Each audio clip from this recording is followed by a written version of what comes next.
Good morning, guys. This is me, Suraj, with my buddy from Australia, Mr. Christopher. I was a very lucky guy to meet him on Friday at a classic vintage car show where I saw this most beautiful vehicle amongst almost 70 to 80 cars, and I had a chance and an opportunity to meet Mr. Christopher and take his permission so that I could come and get to know about his traveling experiences around the world. So here we are.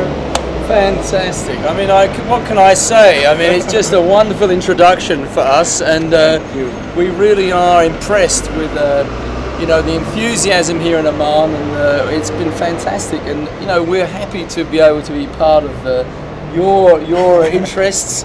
And you know, for us Australians travelling around the world, it's a privilege to come here tonight. Really. It's a privilege to be sitting with you on your car, and we're about to embark ourselves in the most amazing journey by Mr. Christopher, and with his few words of wisdom and experience, I think the world would be a better place to know what this gentleman has to say about it. Well, you know, that's a big line for me to follow, but I can say without doubt that it has been a fantastic journey. I mean, for us, we made this car all from recycled materials. I mean, the car is now the world's furthest travelled homemade car in the world, so we are really privileged to have that. And we are actually trying to raise awareness for the epilepsy and cancer for children, and that's our main mission, is to get this car back to Australia, get it to a museum as a motoring record, and raise money for the epilepsy and cancer for children around the world. So that would be great.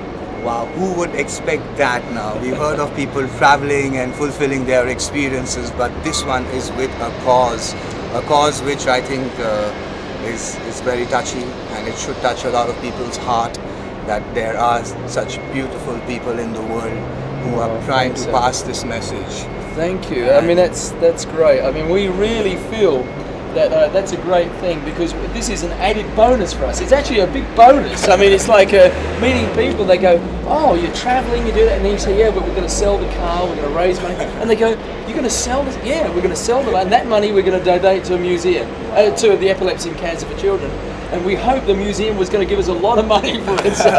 So and the great upside to this, there's a big upside, because you know, a lot of people we've seen, they love their cars. I love our car too. Yeah. But you know, they keep it. It's in the garage. No one ever sees it. Now this car, if we can get it to a museum, your children, everybody's children can come, and they can see their country. Maybe, hopefully, their country will be here. And they can see that, you know, this is a display forever, we hope, inshallah.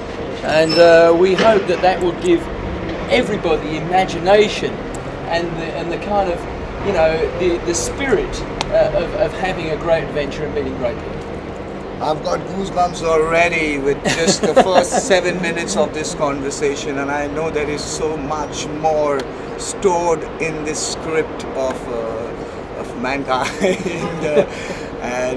So tell me, Christopher, when did this journey start? Well, it started, this is the problem, you know, unfortunately it started 6 years ago. You know, people say 6 years, oh my. So we've been battling for 6 years around the world, sponsoring just ourselves. We had to sell our house to do this. So we have no house.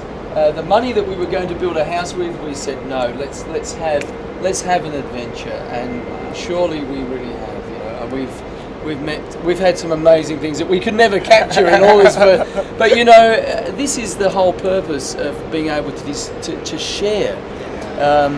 You know, the reality of life with people, that out on the open road and travelling, like you've explained to me your travels too, you know, to be able to get out there and meet people and with a special vehicle like this that's been made from completely recycled material. And you know, the things that we've got new on it, there are a few things, but we tried the utmost to keep it as basic as possible. So what engine it is? So what chassis is it? Well, the chassis is built ourselves. So this is a non-production car. This has no links to anybody. It's manufactured by us. You know, it's like a, you know, my wife said, you know, has it heater? And I went, no. Has it air conditioning? No. It doesn't have doors? No. Wow. She said, what type of car are you building? You know, no heater, no doors, no nothing. So, you know, it's pretty basic. But it's a really tough little car. It weighs 1,100 kilos. It has a 32-year-old Mazda engine that we found in a rubbish dump. You know, so the whole car cost 1,300 reals.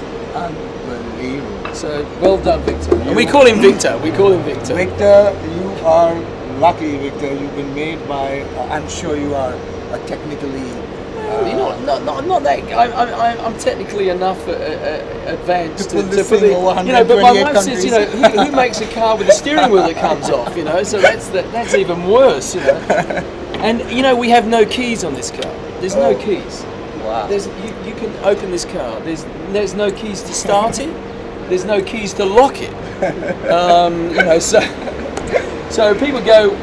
I think if someone wants to pinch my car, they would go, where's the ignition? I mean, isn't it?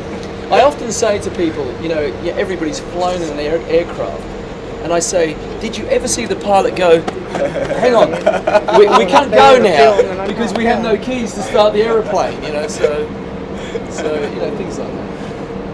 Well, which was the first step of getting out of your country and embarking into this global experience, if I may say so?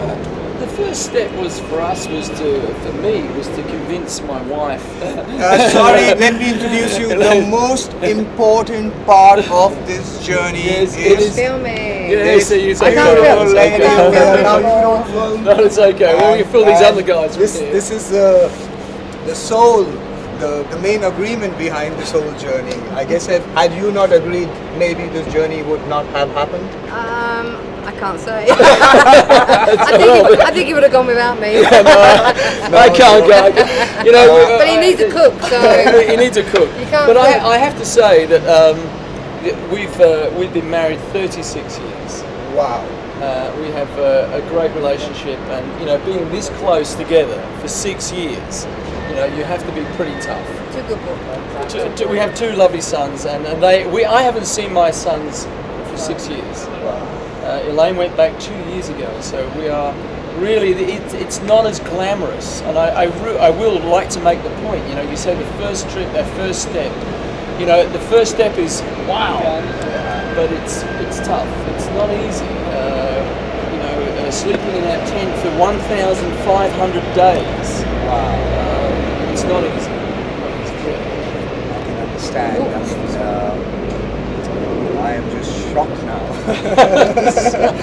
and this journey also doesn't even just speak about the road or the experiences, but I think the bigger side, what I see personally, is the compatibility of two people is what I think of interpreting this story is the journey. It weighs more on that. It's my chief cooking engineer. You know, you can't live without food, you know. So I have my chief cooking engineer next to me. In India we say food is a source of energy, and that's the vital role of a woman in India or anywhere in the world is who prepares the food and who puts the energy in the plate.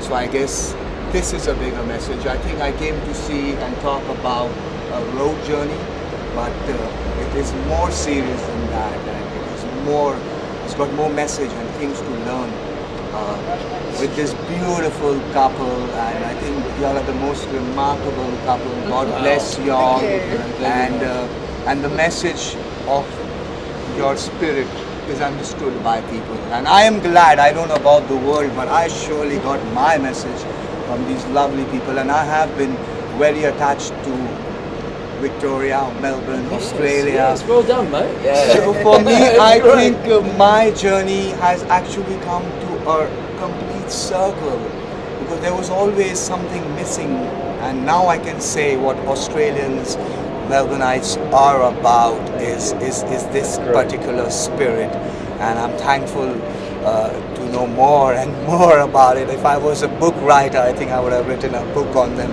along the side. What's it, Mohammed? Things well. What do you feel about this? First time when I see the car in the showroom over there, and I don't know what about it, but now we are coming and you tell me about the car, and it's amazing, amazing things, and long way, a long trip to come over this way. And Loudly, speak loudly. And first time I see these things, but it's really nice. Yeah, I appreciate that. So there's going to be a big message from your side to the Omani community and the people. Completely is everybody, you know. And the beauty about this is, you know, Oman is a culture where it's a lot about cars, racing, performance, and you know, everything is very, very materialistic. But when you go deep inside it, there is more. And I think this couple has just made a nice statement. And I think in time people will understand this maturity. And so tell me, what do you cook for Mr. Christopher? Whoa, there's a big... Only things I like, you know, she hates it. No. Whatever I can lay my hands on. Yeah, I think people have to understand. We don't have a fridge. We don't have a fridge in the car. We have no fridge. We have no big 4x4 stuff. So if one country's doing tomatoes, and it's a lot of tomatoes. So we eat a lot of tomatoes. Potatoes and potato, rice, pasta, but as much as we can. So do you carry any food stuff, or you just take Just it a- as just it a little. comes? We carry a bit. Yeah, we carry a bit. We can go for about a week, you know, without stopping. 9 days really. But you know, for us, it's, you know, the pleasure in a lot of countries that are not so sophisticated. The pleasure for us is actually to drive in the countries and see the produce on the side of the road. I mean, it's just great. You know, you have these wonderful, you know, farmers. We were in East Siberia. Supermarkets on the side of the Yeah, road. we call them supermarkets on the side of the road. We saw this, Much better. you know, these wonderful farmers in Russia, in East Siberia. Their first experience was to see jars of honey and potatoes and bread, and people will make bread and sell it on the side of the road. I mean, you know, and what's so great is that you meet these people, you know, and they've cooked it. And it's like, you know, you go to the supermarket, who do you meet? Nobody, you're just pushing a pram, you know? So true. But it's when you are actually connected to the producer, and it's fresh, and they can tell you a story. I mean, what's better than You that? know what you are eating by whose hand. Hand you is eating, made, yeah. by what mud the food And they is always made. give you more. You know, we just buy one, and they say, no, there's another one free. And sometimes we would wake up, if we've parked on someone's property, we've asked permission, they say yes. And then we've woken up to vegetables and things all on the car. All on the car. They've come in the night and just laid it there. And you and know, then we were in kept away. Uzbekistan, and we heard something early in the morning, you know, on the car. We thought maybe someone's stealing something from us, and we were. And then, you know, when the light comes, we looked at the car. It was covered in melons and potatoes, and so they didn't want to wake us. They were going to the market. They're going to taking their. So they put all the produce on their cars carefully, not to wait. Well, I heard something, but when we woke up, we had really a week of food. I mean, it's touching. It just gets better.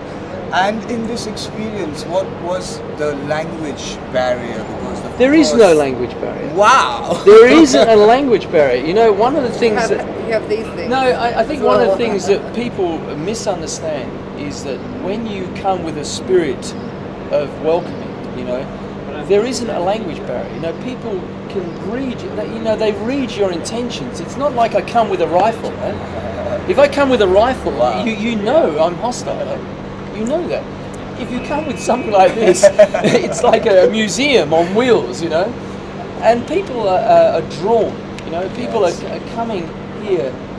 They're drawn to this creation in its peacefulness. You know, we are representing all these countries we have passed. We're representing them, and really that's an important message that we can show people, that we come in peace, and we come also with the view that, you know, come and see us. And you know, when you say a language barrier, of course I kind of have an in-depth conversation, but you know, people are welcoming, and you know, assalamu alaikum, hello, you know, we can say in various languages, welcoming or shake someone's hand or respect them. And well, we are blown away by just this small introduction. People are, they're happy to see us. Like us, the story only gets more and more beautiful, and there is a lot of spiritual connection is what I see over here. I mean, before I came to meet Christopher, I had some other questions in my mind. I had some other things I wanted to know. But to be very honest, what I have heard from them saying, it's like in India we say the sadhus, the monks who have sacrificed everything in their life and they go up in the mountains to attain peace and energy. And when they come back, that's the message they give the world, is that there is no stress, everything is amazing in the world. And if everybody started thinking like that about life, about communicating with people without any language, without any barriers. And what I loved about him, and the statement he said the most, was that he went in peace. He did not go with a rifle. And I think that should be a message to the UN. And these two people should be standing there and passing just these simple words of experience to show what mankind is about. They say the world of no boundaries and walls. I think it's so true. I think what you've said is exactly captures our feeling that we are coming with a message. In actual fact, let me do